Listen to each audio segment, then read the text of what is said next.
6 வயசு 7 வயசு குழந்தைங்களுக்கெல்லாம் அவார்டு கொடுத்தாங்க. இந்த செல்லமே அப்படிங்கிற ஒரு ஃபங்க்ஷனில் இறையன்பு ஐஏஎஸ் எல்லாம் வந்திருந்த நேரத்தில் கொடுத்தாங்க. அந்த குழந்தைங்க செய்த மிகப்பெரிய சாதனை என்ன தெரியுமா? பெரிய ஒரு வீர சாதனையாக அவங்களுக்கு ஒரு பெரிய அவார்டு கிடச்சிது, கேலண்ட்ரி அவார்டு அப்படின்னு சொல்லி அவங்கள கூட்டிகிட்டு போய் அவார்டு டெல்லியில் கொடுத்து கூட்டிகிட்டு வந்திருக்காங்க. அந்த குழந்தைங்களை அறிமுகப்படுத்தின போது கண்டிப்பாக நம்ம குழந்தைங்க மாதிரியெல்லாம் இல்லை, எலும்பும் தோலுமா நரம்புமா தான் இருக்குது அந்த குழந்தைங்க. அதுகளுக்குன்னு ஒரு சட்டையை வாங்கி போட்டிருக்காங்க.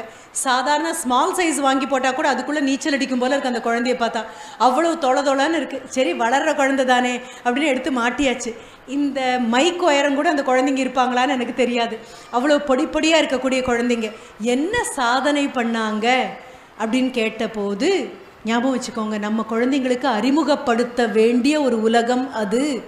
நம்ம கையில் காசு இருக்குது, நம்ம கையில் பணம் இருக்குது, ஆடம்பரமாக செலவு பண்ண நமக்கு முடியும் அப்படிங்கும்பொழுது இன்னொரு உலகம் இயங்கிட்டு இருக்குன்னு